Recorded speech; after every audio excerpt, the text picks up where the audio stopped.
I want to quickly break down this straight setup that I took this morning, from about 7 o'clock Nigerian time to about 2 hours ago, 1 hour ago. And the reason I took this trade head on was because I was so sure about the direction the market was going to go. Okay. Now, what are the things to consider before one says I want to trade a particular to a particular direction? The first things first is to go to your higher time frame, right? Because why? We need to understand the direction the market is actually trying to go to, and what are the things that had happened before them. Naturally, I do the flip zone, but at the same time, with my knowledge with high city, I implement that as well to try and understand the direction of the market and how the market intends to move. The first thing I did was what? I went to my daily time frame, right? I went to my daily time frame. Naturally, I'd always love for the eyes of the previous day to be taken out, right? So this year I'll call my um, previous day eye. Let me just use it as a buy side liquidity, yeah. And this at the bottom here, I would refer to as my sell side liquidity, okay. Then afterwards, I'll jump down straight to my 4 hour. I'll do the normal demand and supply zone and also try as much as possible to know the swing point in the market exactly. In this case, since this is my sell side liquidity from the previous day, it only makes sense that I try as much as possible to target within this zone. Hence, the buy side liquidity has already been taken. So now I already have a clear direction in mind of where the market would love to go to. And if you can see it from a flip standpoint as well, we can also see that here we have a demand zone. So of course, this is a very, very beautiful area for us to look for sales in the market. Look at this beautiful supply zone here. Then afterwards, I jump to my 1 hour because we have to do it one step at a time, no rushing. We need to make sure we are not jumping into the market. Like I used to say, none of us own the market enough to make decisions, but what we can do is take the best out of it and then we go our way. Okay, so on my 1 hour time frame, it really makes sense to adjust the zones for the entry. So now, what are we seeing here? We can see definitely that, of course, first of all, we have the market right inside our supply zone. Market is right here in our supply zone. And at the same time, that's taking away the previous day high. That gives me more confidence, more confirmations that, okay, now the market is about to take sales. Now, why? Naturally, previously, I'd say we had our Asian range built up right about here, right?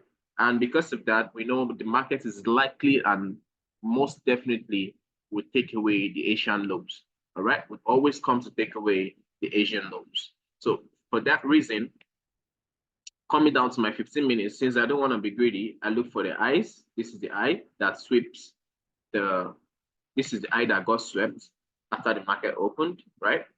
We have this here. And where is the lowest point of this particular trade? Here's the higher low, I mean to say. So I call this also a sell side liquidity. And this below here is just a liquidity takeout. And yeah, so immediately I've noticed this around this area here after the Asian range finished forming, I jumped straight down to my 3 minutes time frame because I know that's where it starts to get sketchy. Now, what do I naturally do when it comes to things like this? What do I naturally do? The first thing that I would do is look for an area of liquidation. All right, I look for area of liquidation. But first, the market came this way towards the bottom, went back up, created a higher low, went back up, created another higher low.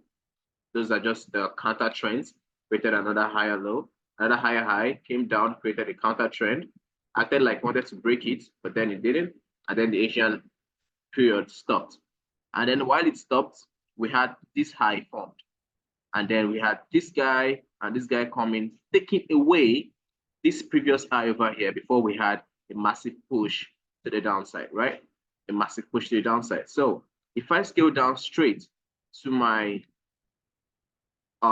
if I scale down straight to my lower time frame, my 1 minute, it only makes sense because as we can see, just a moment, market came back up.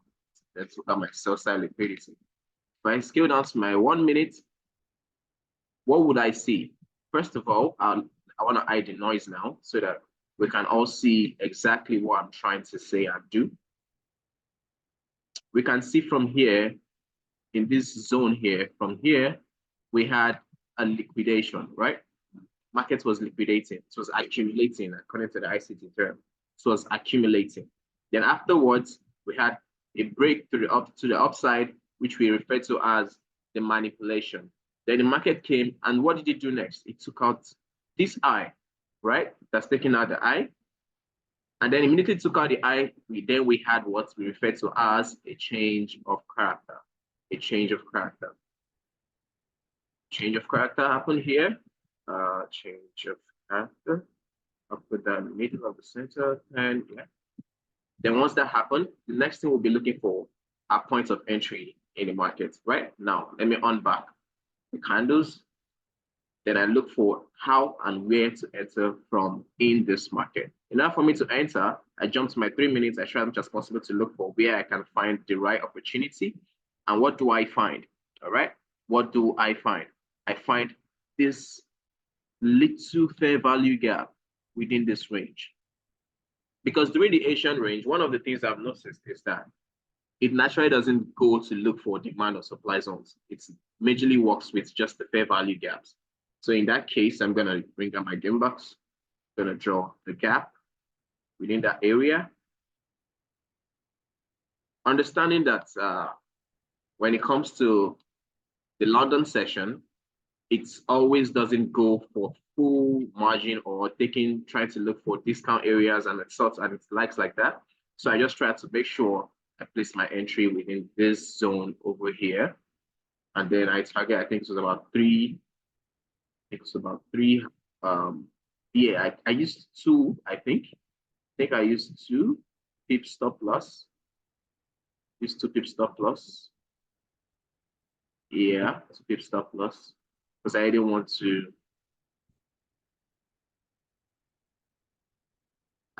you know, be too greedy. It was initially I wanted to use 1.5, but then it started picking me out. But then naturally I targeted this area. But then I was like, okay, yeah, I know the market is definitely going to come because everything works together. Everything was working in plan. But I have a feeling the market's going to come into this inefficiency over here, right? To this inefficiency over here and try to take it out, right? It's going to come to the inefficiency, and below the inefficiency is also my what? Is also my sell side liquidity. And I was like, okay, you know what?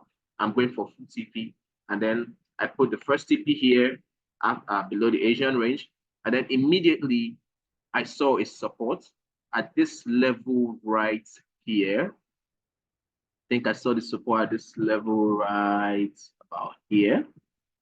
Until I saw this guy, yeah, I knew the market was going to eventually go towards my sell side liquidity. So I didn't wait no more. I dived straight I went all in into the trade, and then I also went for this as well from here to the end of my sell side liquidity. This was around 3 pip stop loss. Yes, 3 pip stop loss. 3 pips, and then I targeted my sell side liquidity, which is below here, and that gave me about 6 hours this morning, 6 hours with my 5 hours from my Asian low. But make sure it was 5. Together, I had 11.3 hours this morning, which was a beautiful setup. I think I sent it to my Telegram. This morning. Yeah, sent everything to them, letting them know exactly how it was going. I also updated people on my Instagram for those who would like to take on the setup as well. But then it's beautiful. It's a beautiful setup. So everyone, just make sure everything works together for themselves before you anticipate on going into any trades at all. Otherwise, you just become a liquidity in the market. So this is how I took my trade setup. So this morning, and there's any other one I do or I get, I'll also upload it online for people to learn from and actually understand as well. If you have any questions, DM me through Instagram or Telegram. I'll be more than willing to answer, to listen and answer you all. Peace, guys.